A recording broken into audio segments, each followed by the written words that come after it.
In the remote village of Umudike, where the ancient baobab trees stood tall and strong, casting long shadows over the land, the village of Umudike was a place where everyone knew everyone. It was a small isolated community where secrets were hard to keep and gossip spread like wildfire. In the village of Umudike, a woman's virginity was held in the highest regard, and any loss of it before marriage was considered a grave sin and taboo. This belief had been ingrained in the community for generations.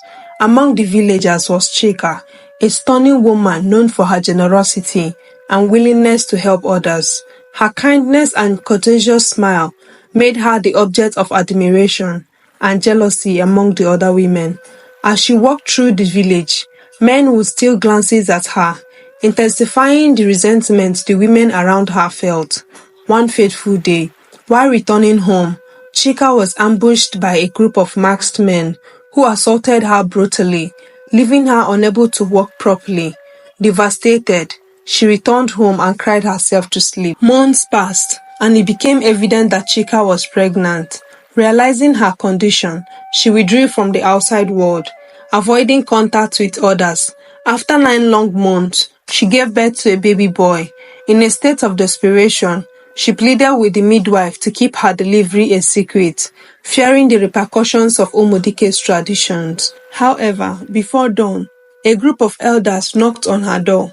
"Chika, come out here," one of the elders shouted, demanding her presence, hitting the door so hard that Chika startled awake. Chika's heart raced as she heard their urgent calls. They forced their way in when she hesitated to answer, only to find she had escaped through the window. They pursued her, but one of the men took a stone and threw it at her. Unfortunately, it hit Chika very hard on her head, and she collapsed, tumbling on the ground, clutching her baby tightly. As they approached her motionless body, one of the men said, "I think she's dead."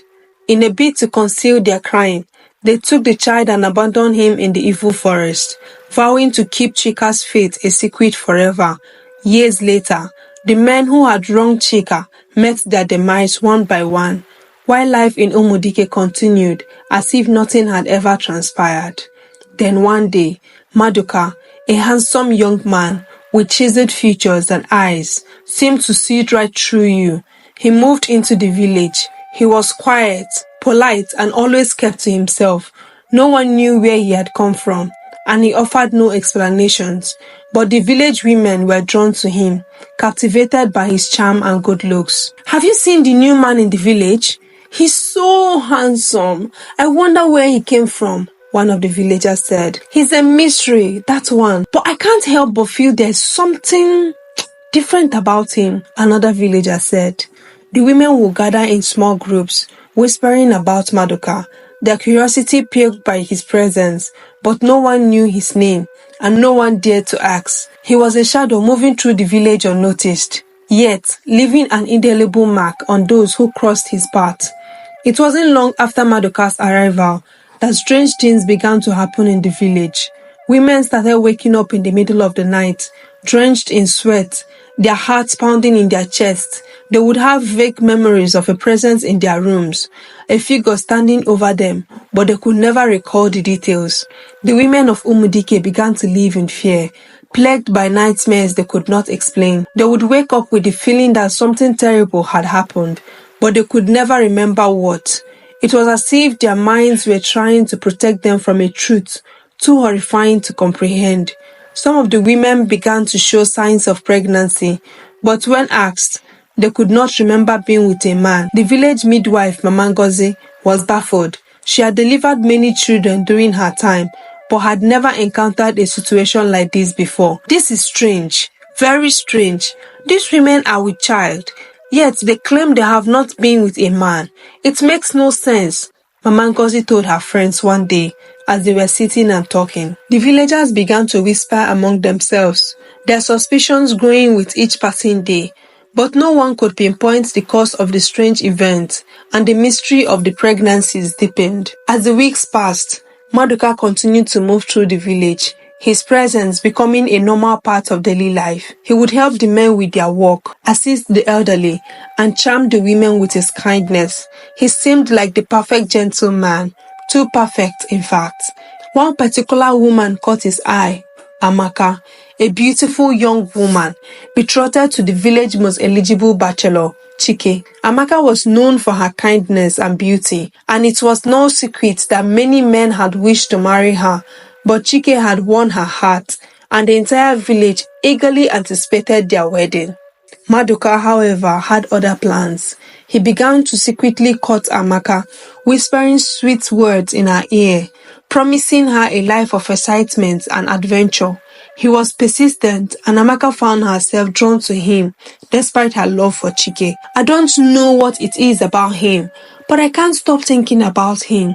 He's so different from anyone I've ever met, Amaka thought to herself. But as her feelings for Maduka grew, so did her guilt. She knew she loved Chike, but Maduka's allure was too strong to resist.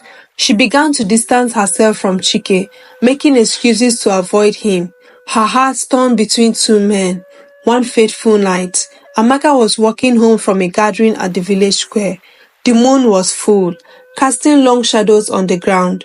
As she walked through the quiet streets, as she approached her home, she noticed a figure standing in the shadows, waiting for her. It was Maduka. Amaka, I've been waiting for you, Maduka said. His voice was low and seductive, sending a shiver down her spine. Despite her better judgment, Amaka felt herself drawn to him once more. Amaka, looking up to meet his eyes, said, "You shouldn't be here. If someone sees us." But before she could finish her sentence, Maduka stepped forward, closing the distance between them. His eyes bore into hers, and for a moment, Amaka felt like she were under a spell. "I can't stay away from you, Amaka. You belong with me, not with Chike," Maduka said. He leaned in closer, his breath warm against her cheek. Amaka's heart raced, her mind a whirlwind of confusion and desire. But just as she was about to respond, she heard a sound behind her, a rustling in the bushes. She turned quickly, her eyes scanning the darkness, but she saw nothing. When she turned back to Maduka, he was gone, as if he had vanished into thin air. Amaka was left standing alone in the moonlight, her heart pounding in her chest. Maduka had disappeared as quickly as he had appeared, leaving her with more questions than answers. But she knew one thing for certain: something was terribly wrong. The following day, Amaka went to see Mama Ngozi. Desperate to understand what was happening to her, she told the midwife about her encounters with Maduka, about the feelings of confusion and fear that plagued her. Mama Ngozi listened carefully, her expression growing more concerned with each word. "This man, there is something unnatural about him. It would be best if you stayed away from him, Amaka. He's not what he seems," Mama Ngozi said, looking at the confused Amaka. But before Mama Ngozi could say more, there was a knock at the door. It was Chike, his face filled with worry. "Amaka, you didn't come home last night. I've been looking for you everywhere. Are you alright?" he said, reaching out for her hands. Amaka nodded, her eyes filled with guilt. She had been so caught up in her encounter with Maduka that she hadn't realized how much time had passed. "I'm sorry, Chike. I just needed some time to think," Amaka said, feeling remorseful. Chike took her hand, his grip firm and reassuring. "You don't have to apologize. I just want to make sure you're safe." As Amaka looked into Chike's eyes, she felt a wave of love and regret wash over her. She knew she had to choose between the man she loved and Maduka, who had bewitched her. Despite her resolve to stay away from Maduka, Amaka found herself increasingly drawn to him.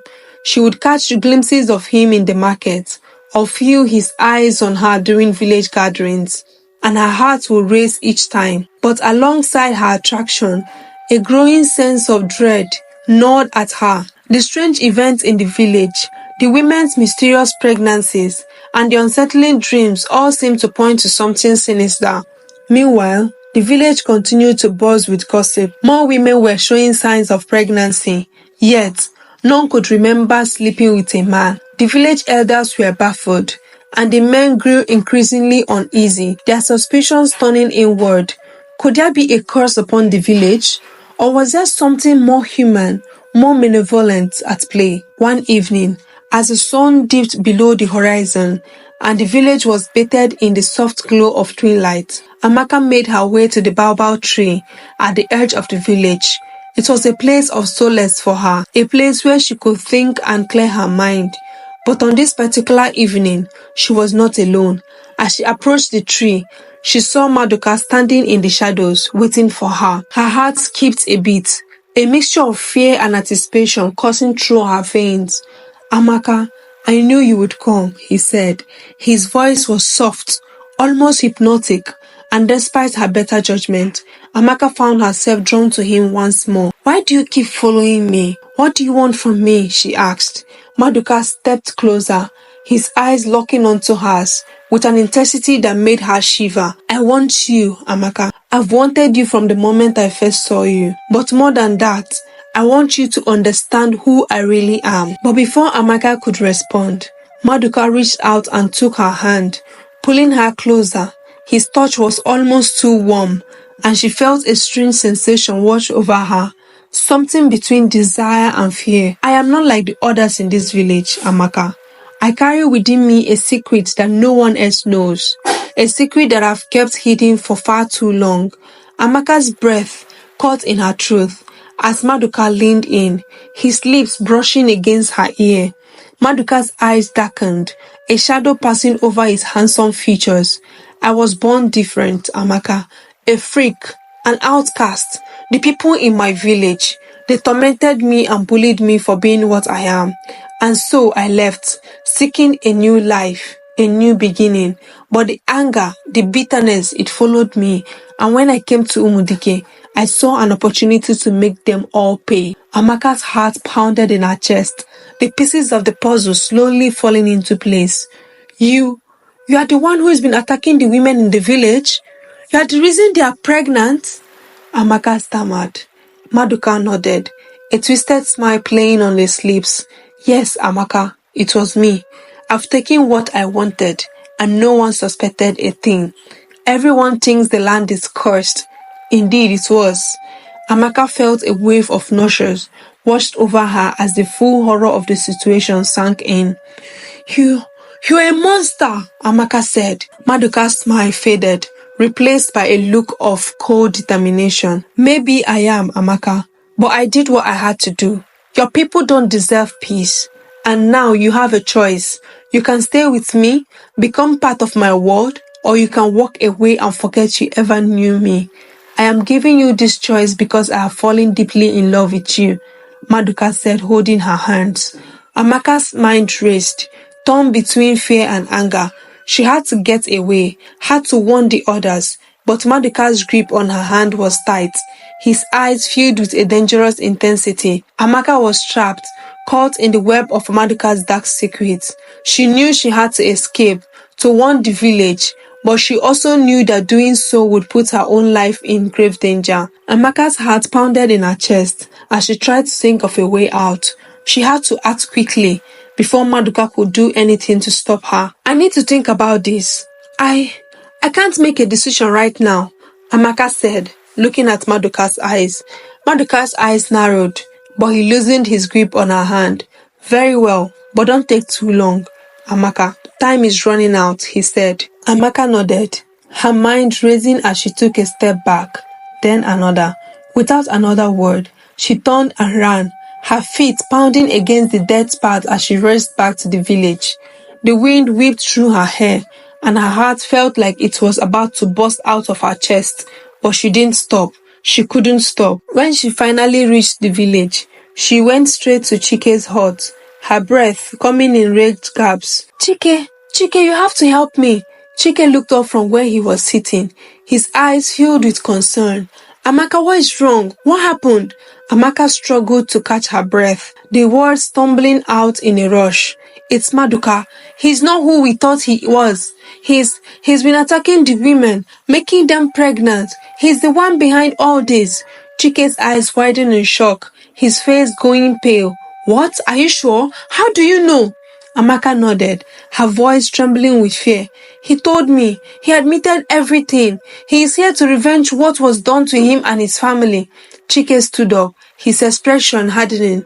We have to tell the elders. They need to know what's been going on, Chike said. Amaka nodded, her heart still pounding in her chest. Yes, we have to stop him before he hurts anyone else. Together, they went to the elders' meeting place, their hearts heavy with the knowledge of what had to be done. When they got there, Chike told them everything that Amaka had told them, and the elders sent for Maduka. When Maduka arrived, the elders asked him to confirm if what Chike was saying is true, but he bluntly denied everything.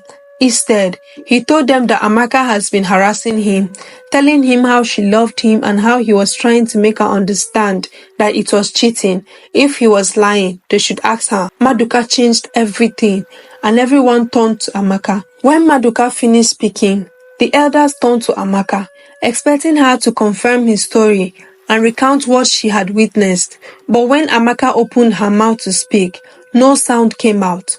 Panic surged through her as she tried again, but still no words came out. Her voice was gone as if it had been stolen from her. The crowd began to murmur, confusion and concern spreading among them. The elders exchanged troubled glances, their faces reflecting the same unease. Amaka, what is the matter? Why do you not speak? One of the elders asked. Amaka's heart raced as she struggled to make herself heard, but it was no use. Not only had she lost her voice, but as she tried to communicate with her hands, she realized with growing horror that she could no longer hear. The world around her had gone silent, and she was trapped in a terrifying isolation. Sensing that something was terribly wrong, the elders ordered Amaka to be taken to Mama Ngozi's hut, where she could be cared for. But even as they did so, a cold dread settled over the village. In the following days, Amaka remained in Mama Ngozi's care, her condition unchanged. She could neither speak nor hear, and her once bright spirit seemed to wither under the weight of her affliction. The villagers, who had once looked at her with admiration, now regarded her with a mixture of pity and fear. But Maduka's revenge was not yet complete. The night before Maduka told Amaka part of his secret, he had visited Amaka's home, slipping into her room like a shadow. In the darkness, he had taken his final act of vengeance, a twisted act of cruelty that would only become apparent weeks later. Mama Ngozi, who had been tending to Amaka, began to notice subtle changes in her patient. Amaka, who had always been strong and healthy, seemed to be growing weaker, her complexion pale, her energy sapped. And then, one morning, the truth became undeniable. Amaka, you're a weak child, Mama Ngozi said, with a mix of surprise and confusion. Amaka's eyes widened in shock and disbelief. She had not been with anyone. But as Mama Ngozi spoke the words, a cold realization dawned on her. Maduka's final visit, the night she had been overwhelmed with an inexplicable sense of dread, it all made sense now. The news spread quickly through the village. The elders convened once more to deliberate on the future. From that moment forward, they resolved to put an end to the tradition, recognizing that if the cleansing were to proceed, it would have dire consequences for all families in the village, particularly the women. One day, as Amaka, who was pregnant, lay in her room lost in thought, Maduka stealthily entered. She attempted to scream, but no sound escaped her lips. He grasped her tightly, locking eyes with her as he confessed, I have fallen for you, but I was driven by a need for vengeance. The people of Umudike wronged both my mother and me. My mother, Chika, was friends with your mother, who orchestrated the attack that led to her rape. Not only that, but she also informed the elders that my mother had given birth. They murdered her and abandoned me in the evil forest. Fortunately, a kind palm wine tapper found me, took me to his village and cared for me. He had witnessed the horrors my mother endured while tapping palm wine, and his friend, the midwife, revealed the truth about the assault. Tears began to flow down Amaka's cheeks as she clenched her fist, overwhelmed with emotion. Maduka observed her sorrow and said, I can now depart in peace, knowing the tradition has been abolished. No one ever inquired about my mother's fate, which is why I sought revenge on every family. After speaking, he gazed at Amaka one last time, moved closer, caressed her belly, kissed her forehead, and quietly left. As the months passed, the women whom Maduka had slept with began to give birth. The children, though innocent, were seen as living reminders of the horror that had befallen the village.